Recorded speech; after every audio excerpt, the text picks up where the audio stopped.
Hello and welcome back to Shanti Fine Arts. Today's episode is for acrylics and it is a continuation of yesterday's video, and today I'm going to demonstrate how I painted a cheetah with acrylics. Thank you for watching. I started with blocking the whole body of cheetah with a very light wash of raw umber. Then I darkened the raw umber, adding a little bit of black and creating the spots almost all over the body of the cheetah. I'm sorry that the camera slid down a little bit for a little portion of the video, but you will get most of it properly. So you can see that I am creating the spots of the cheetah first. The reason I'm doing this is because I wanted the spots laid out right, and I know that I'm going to work in several glazes, or rather several layers for this painting to get to the right texture and right color. So creating the spots first kind of hides most of it on my subsequent layers, under the subsequent layers, but some of it will show through, which will create a good combination of the light and dark, and that is what my intended result is in this painting. Once I laid out the spots of the cheetah, now you can see that I am coming with several shades of the same umber by just adjusting the amount of black and white I'm adding to it, and creating the value profile around the body of the cheetah.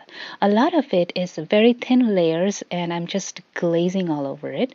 And once the glazing is done, then I'm adding more of white and creating the textures. Now comes the portion where I am starting to do the fine details. So I will start off with the head portion, and what I'm doing is continuously adjusting the light and dark, and I will leave the very bright, almost white highlights for the very end. A lot of the highlights that I'm creating, or the lighter areas that I'm creating, looks like they are white, but they are not. They are just a very light shade of raw umber, so that there is a lot of white mixed with it. And from the for the shadow areas, I have actually used a lot of blue and purple mixed with white, because the reference photo that I've been using, it had that kind of a color, and it also matched, or rather reflected, the same kind of color profile as my background. So I always like to incorporate or create a general transition from the background to the subject, and so the color profile purple and blue for the shadows work very well. And I'm still continuing on building the lights and dark. The only thing that you need to be careful in this part of the painting, or any painting where you're painting fur, is the direction of fur. The general direction of fur should be right. Otherwise, you can build the layers, or rather, you have to build the layers. And once you build the layers, a lot of the older layers gets covered. So if you do not get it at the very first go, there is no problem, because the subsequent layers will cover a lot of it, and the final result depends on the value profile, more importantly, than painting a single strand of fur.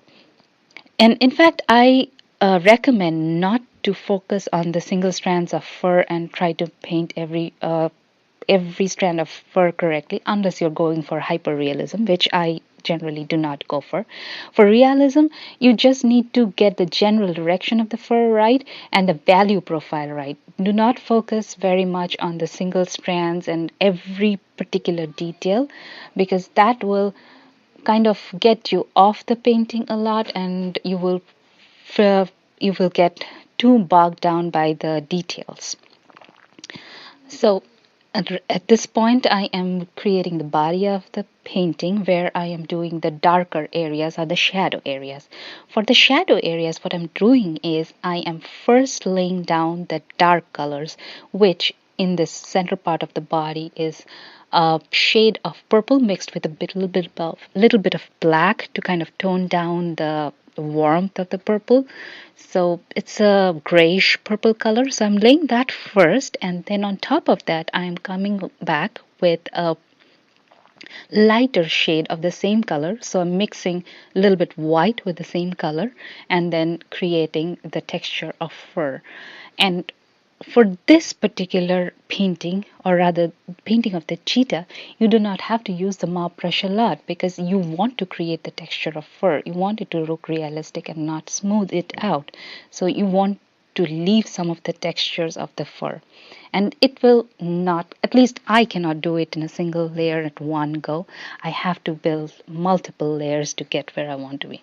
And I have to be very frank with you, this is actually the first time I'm painting a whole big cheetah. So this is a very big experience for me, and I wanted to share how I did it so that you can do it too.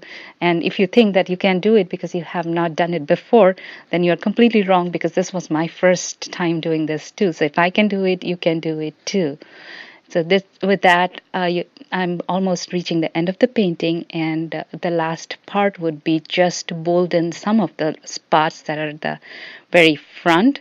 So I'll darken those bright spots at some of the places, not all of the places, because I want to create a general transition from dark to light. And with that, we come to the end of the cheetah painting. I hope you learned some of the tricks and techniques in this painting and enjoyed it. Let me know in your comments. And don't forget to give me a like and subscribe. Thank you.